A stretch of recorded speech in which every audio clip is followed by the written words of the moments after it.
Hey guys, this is Mr. H. Hey, I wanted to do a video on how to interpret the slope and y-intercept of a linear function. There's a handout that I created, and I want to go through it, or I want to go through a couple examples. And then what I want to do is look at a couple delta math questions. I might make this into two videos um, to kind of help you guys try to get through this. Hopefully this will work. So very first thing, um, you should have this document. And you should see we got this nice, I guess that's like a double burger with some cheese, pickles, tomatoes.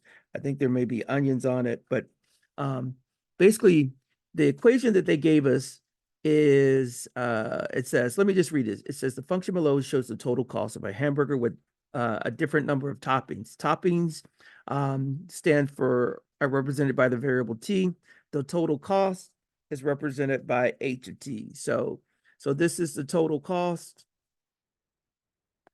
and this is T stands for toppings. Now, I'm going to put this here. You should understand that total cost is basically going to be represented by dollars. That's the unit of measurement, and toppings is the variable T is represented by toppings. Now, as you look at this equation, you should say, oh, that's a linear function because we know that the t is the variable and the highest exponent is 1, so we know it's going to be linear.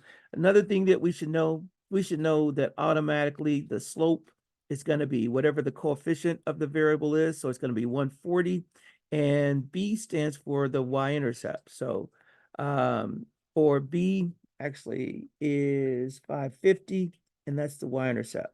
Now, if you don't remember that, I'm going to go real quickly back to a couple things that we did earlier.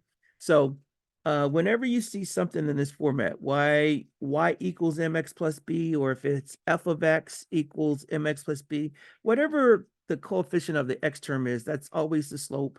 And the other constant is the y-intercept. Now, if we were graphing this, let me give you just a real quick uh, uh, let's go back over this real quick. So we got y equals a negative 4x. So we know the slope is a negative 4. And we know the y-intercept is 5. So that's, if we were graphing this, we would go to 5 on the y-axis, put a point there, and then we're going to use the slope. We're going to make it into a fraction. And that's going to tell us the slope is a negative 4 over 1. So that means we're going to rise for 1, 2, 3, 4. So we went down 4, and then we're going to run 1. So our new point is going to be here. There's the slope. We just draw a line through those points. That's not very good, but that's the line, right? Now, one thing that you should know, this is the y-intercept, and basically it's always going to be on the y-axis, which means that the x-coordinate is going to be 0 every time. So if I go here and look at this one, it'd be a -2. That means the coordinates are 0, -2. Now, the reason that I'm doing that is when we look at this, when we go back to this original thing, we know that the y-intercept is 550. So what that means is the coordinates for that is going to be 0, 550. And that basically means that if we have 0 toppings, the total cost of the burger is going to be 550. So that's what the y-intercept means. It means the total cost when there are 0 toppings. When there are 0 toppings. That's what the y-intercept stands for. So the total cost for the burger is 550 when there's zero toppings. And basically that's the cost of a plain burger. Now, the slope is 140. Now we got to use the units. So it's going to be $1.40. And so we remember slope always has a y. The y variable goes on top. The x variable goes on the bottom. So what we're going to have here, let me move this, is we're going to have $1.40 on the top.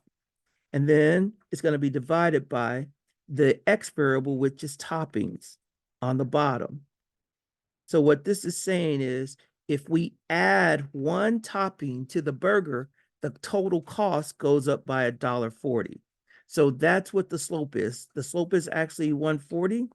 And what does that mean? That means for every topping that we put on the burger, the total cost goes up by $1.40, right? That's it. That's all the slope is. Now, if they give us a total, like they said, okay, Mr. H paid $9.70 for a burger, so how many toppings did he have? Now, all you're going to do is we're going to take this function and graph it, and we're going to take this and graph it and find where they intersect, and that's going to tell us the number of toppings. So let me show you that real quick. So let me get out of here. Let me grab the calculator. Let's see, where are we? So click on this. So very first thing, we're going to go to the graph. Then we're going to enter this. Remember, we can only graph X's. So we're going to have to change this up. So this is going to be $1.40 times X. And then we're going to add 550. Boom, boom, boom. And then we're going to graph it.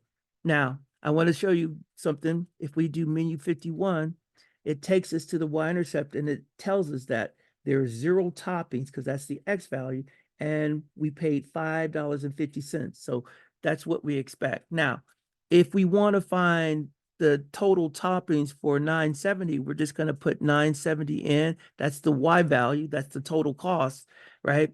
And let me pull this down so you can see it. So now here are my two equations. One, that's the, whoops, Control Z. So that's the total cost is 970. And what we want to do is find where they intersect. So if I do menu 64, bop, that means 3 toppings.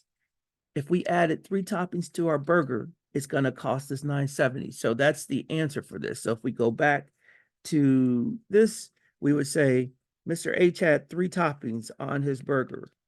And if I was choosing them, I would have cheese, I would have extra pickles and some lettuce, I guess, right? But that's what I paid. That's what you're doing. So that's basically how you interpret slope. I'm going to create another video, but this is about 7 minutes going. So I think that's good for now.